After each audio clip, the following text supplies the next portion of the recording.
Hey, what's up? Andrew Kramer here for VideoCopilot.net, your After Effects resource. This tutorial is a great one. It's very versatile, and you're going to find it's very useful for a number of things. To bring demons back from the dead is tricky business, I can assure you. And what you need to do is get some candles, a blanket, a book of spells, and possibly some snacks, just in case you do bring the demons into the living world.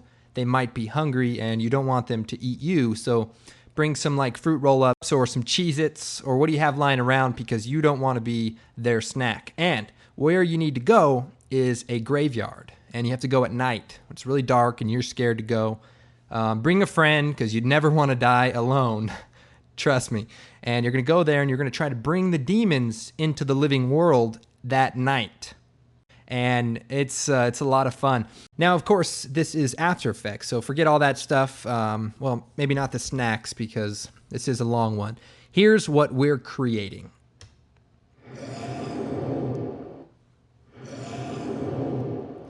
All right, so of course we have Sam Loya here, and he is of course half demon, as you can see.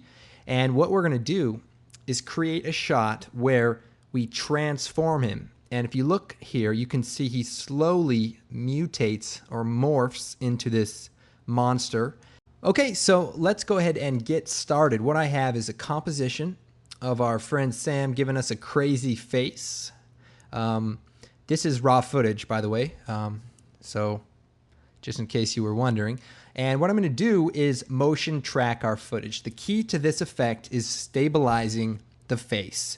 And when you're shooting, the key is to make sure that your actor stays square with the camera, because we're not doing 3D motion tracking, only 2D motion tracking. Also, another example of what you can do with this effect. You won't believe this. Who said demons don't have to look good? Now, once we get this shot set up, you're going to be able to do a lot of things to the face, like colorize it, add sunglasses, all that good stuff, maybe a tinfoil hat. So let's go ahead and take a look again. What we're going to do is motion track our shot. So if we go to the workspace for motion tracking, or if we go Window, Tracker Controls. And what we're going to do is stabilize the motion. If we click Stabilize Motion with the footage selected, we will open up in our viewer to begin tracking. Now, we need to track the rotation as well as the position. So we'll take track point number 1 and drag it over to the left eye, track point number 2 to the right eye.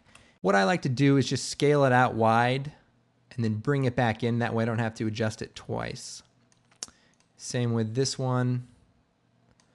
And we want to get a little bit of the eyebrow and just the corner of the eye. Now, the eye is a good place to track because the eyes don't really move. Once you get that in place, we can begin tracking. So we're going to come over to the tracker controls and analyze forward.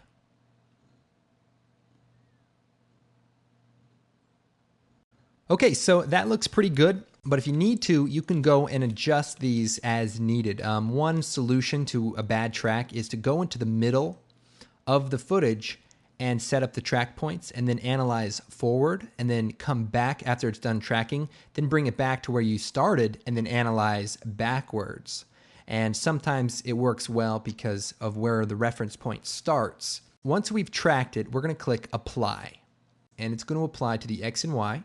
And if I zoom out here, you'll see that all the footage is now stabilized around his face. There is one problem. All of the blackness comes in around the edges as it rotates and repositions to make sure that the stabilization is locked in. So what we're going to do is we're going to pre-compose this footage. So we're going to choose Layer, Pre-compose, Move All Attributes, and we'll call this Pre-comp Face, and choose OK. Then if we Alt double click into the comp, we can now make adjustments inside of here. And what we want to do is increase the bounds of this composition. So composition settings, and we're going to change the width and height to about 1700 by about 950. And what that's going to do is allow room for this footage to kind of move around. Okay, let's return to the original composition, and what we're going to do is use the tracking data to reverse what we've done, and thus eliminating the edges turning black. Now here is the tricky part. What we want to do is bring this composition up above the first composition so that we can see both compositions.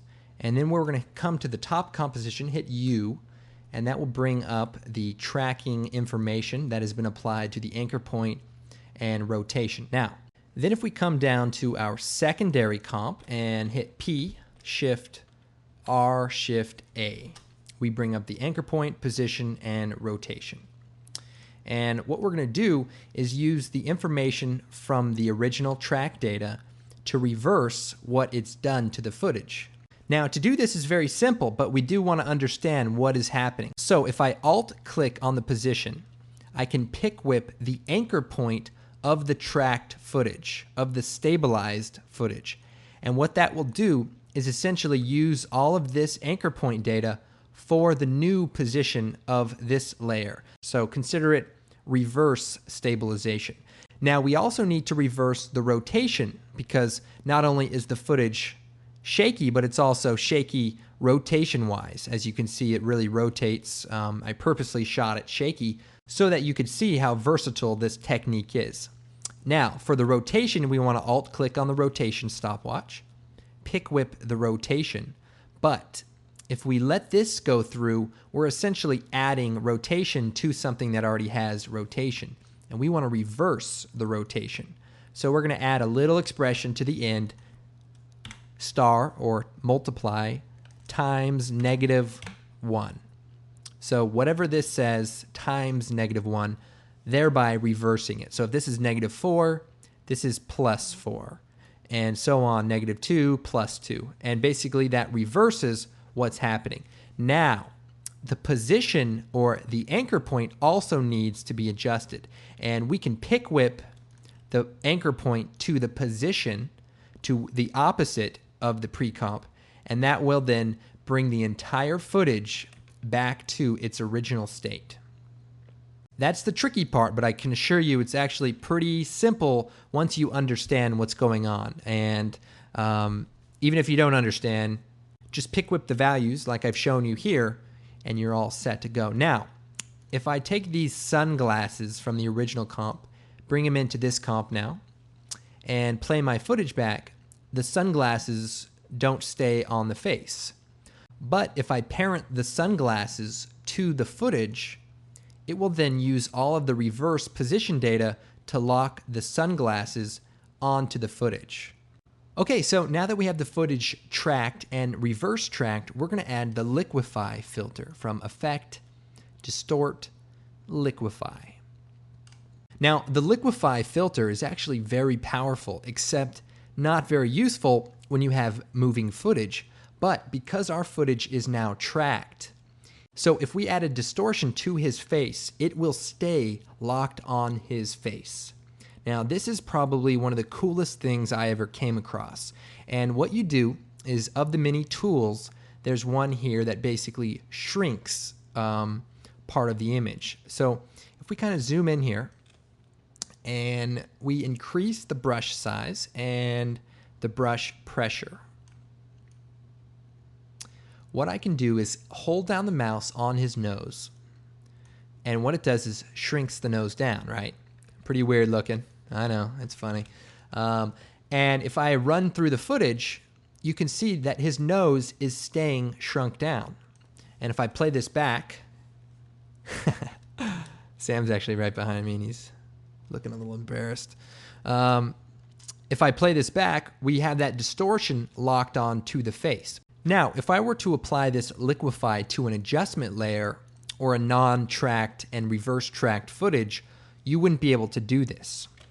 If I type in liquify and apply it to the adjustment layer and do the exact same thing, if I move around, the distortion also moves around because the footage is only being distorted at that point. It doesn't realize that there's a person in the shot. It just distorts the images based on that coordinate of the footage. So that's no good, and a lot of people see this as a big problem. But if you can track and reverse track, I know I'm saying that a lot, but I really want you to understand that concept. It is very powerful.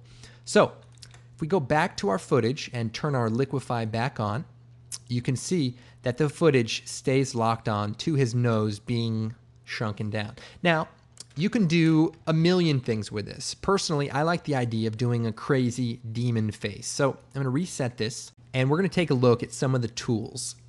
Well, we have the first one, which is essentially the smudge tool, and change the brush size and the brush pressure. Now, if you bring the pressure down, the distortion is soft and slightly unaffected.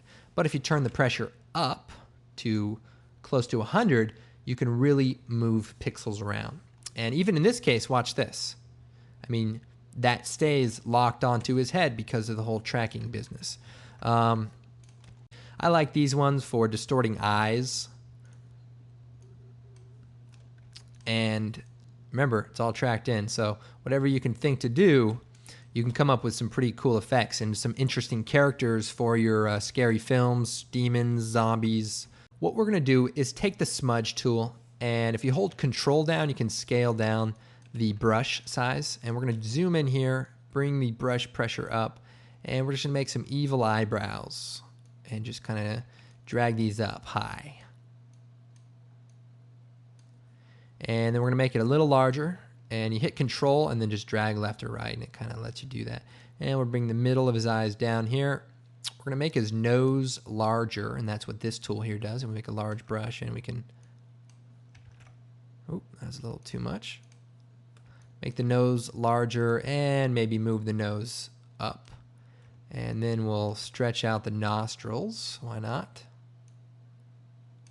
And by the way, it's actually probably better if you work on the area where you want the distortion to take place, because that's where you want to make your adjustments. At this time, I can show you the magic eraser. You just kind of erase and it removes the distortion from an area. You can also check out what the distortion looks like using the view mesh and some other settings. I mean, you're really going to find this to be pretty powerful. But back to the smudge tool, let's just create some cool distortion. And maybe enlarge the mouth so it looks kind of crazy. So that looks pretty good. And we want to be able to keyframe this on and off. And the great thing about the liquify is the distortion percentage. You can bring it down to 0 or up to 100 or even past that, but I don't recommend it. And what we're going to do is go line this animation up to just before he turns into the demon, and turn the stopwatch on at 0%. Then we're going to move forward just a few frames there and change it to 100. And if we hit U on the keyboard, you can see the distortion happens just at that point in time. And he kind of stops it at the very end, and what we can do is then set another keyframe, move forward, and then turn it off. And that way he kind of turns on demon, and then shuts off. Real quick, another cool tip is if you take the eraser tool, erase the distortion, okay, at any time. You can then add in some more distortion, and guess what? It automatically is still keyframed by the distortion percentage, which makes this very versatile for you to be able to say, no, and let me try something again. And then you can, add some of your own distortion, bring the nose down, the nose bigger, mouth bigger. Okay, so next step, we want to colorize the face. So I'm going to create a new adjustment layer. Now I'm going to move to the middle of the animation where the distortion takes place, and we're going to draw a mask with the pen tool around his face. And you can, work on this or just do it roughly, depending on how detailed you want it. And then if we hit MM, we can look at the mask properties. We can feather it, maybe 10. And then if we choose Effect, Color Correction, Hue and Saturation, and Effect, Color Correction, Curves. And what we're going to do is bring the saturation down. And of course, the adjustment layer allows you to apply effects to it, and it will only affect the layers beneath it. And then we're going to add some contrast to the curves. Just add a couple of points. And then we're going to go to the red channel and bring the curve down to add a little green, a little demon green. You can even bring it down and then add some like red too, just give it some demon contrast. And you can play with the blue channel, whatever you like. Also, we can expand the mask 5 pixels so that we can make sure to get all the edges around. Now, this layer needs to be locked to our footage. So at the point in time when you draw the mask, parent it to the comp, and then it should stay on it pretty good. Now, what you want to do is animate it to fade out as the percentage of the distortion is faded on using the liquify filter. But the liquify filter uses a percentage from 0 to 100, just like opacity. So if we take the opacity of the adjustment layer, alt-click on it, we can pick whip the distortion percentage. Then it will fade on as it distorts in. And that way you only have to reanimate the distortion percentage and everything else will stay locked into it, because we're not just going to link this parameter. We're going to be able to link any other effects that we add to it. Now, to perfect this even further, what you can do is hit M and keyframe the mask shape. And basically what you would do is move the points around the face, move forward a little bit, and then move the points again so that as the shot moves, the face rotates, all that stuff, you'll be sure to keep any of the color inside of his face and not bleed out on other things. And you don't have to do it very often, but if you just kind of go through and make the slight adjustments, you can then refine this effect for that feature film composite. But for now, we'll just use the rough composite as it is here. Now, the next step is to add shadows into his face to make it more evil. Kind of like if you have a flashlight and you're telling scary stories, you want to make sure that these shadows are harsh so that the story is more frightening. I know it always worked on me when people told me stories. And I'm going to choose Effect, Color Correction, Curves. And what we're going to do is just bring the darkness down. And then we're going to take the pen tool and draw masks around the scary part that we want to add shadows to. So the eyes, for one, we can just draw shapes around the eyes using the pen tool. Draw some more shapes. And some more shapes.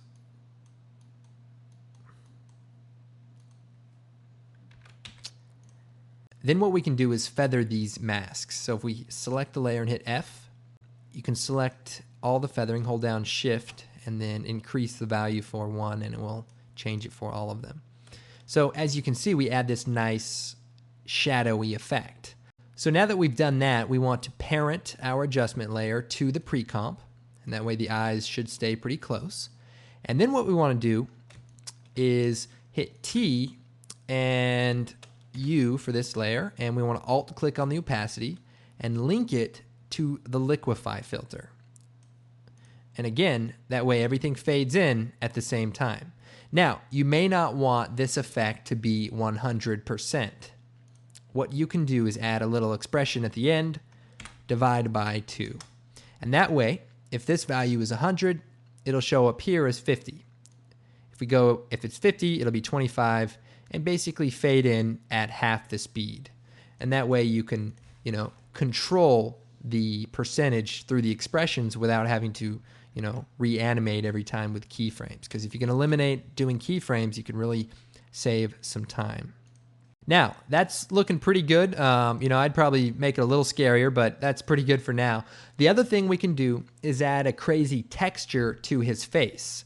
And what I'm going to do is go over to my Riot Gear effects. And by the way, I get a lot of questions. How do I get the Riot Gear folder into my project? Well, when you choose Import, select a folder, and there's a button that says Import Folder, and it'll import everything in there. So Riot Gear, available at videocopilot.net. Of course. Now, what I'm going to do is go to the grungy textures, low resolution, and the grayscale. And we're going to use grungy map number 2. Kind of looks like some stamped concrete, but kind of has some vein-like features. And what we're going to do is bring this out to our comp. And we'll hit T, bring the opacity down a little bit. And we want to actually change the transfer mode, F4, and change it to overlay. And maybe hard to see, overlay. And you can see it kind of creates a cool texture on the face. So you can move it around to where you think it might look good. And once you do, you can then take the pen tool and draw around the face. Now, you want to be careful about where you put this because on certain areas it's not going to look good. What I recommend is doing the whole face,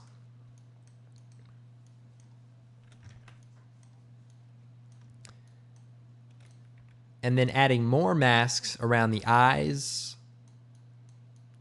nose,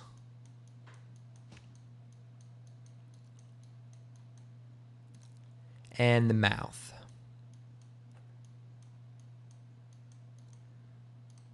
And then what you want to do is hit MM, so bring up all the masks that we've just created, and then reverse the second two, so subtract them. And then what that'll simply do is, let's see if we solo this, it will reverse those spots, and if we feather it out, we can make the mask a little bit softer. And if we turn the layers back on, this will actually just make it look more like it's on the face. And the opacity is at 50%, and we're going to then link this parent to our original layer like we do with all the additions to the face. And then we're going to link the opacity to the liquify filter. Alt-click on the opacity, pick whip it, and then add a little expression divided by 2 because we want it to be the maximum value of 50. And that way it fades on and then fades off. What I'm also going to do is just add a final color correction, layer, new adjustment layer. And we're just going to add a curves adjustment and just overall darken the image. You can also add one of your Filmmagic Pro presets. I like my green easy, of course. And that will just make the footage look nice. And you can also just make an adjustment to make it a little bit darker. And there we have it. Crazy demon face. Of course, you want to change your distortion. Take the eraser tool from the liquify, erase the distortion. And you can just use the regular face. That's pretty scary alone, if you ask me. And we can make the nose small because there's nothing funnier than a nose being ridiculously small, and everything is already still linked in together, and we don't have to make any other adjustments. And if you're crafty enough, you could actually probably add some fangs, but you may want to track that separately so that it stays on the face a little bit better. Okay, well, this looks really good, but of course there is one last thing to do, and we wouldn't want to forget this. Because as we know, demons look best wearing sunglasses. Well, I hope you guys had a fun time. I'm Andrew Kramer, and of course, come check out the blog at videocopilot.net.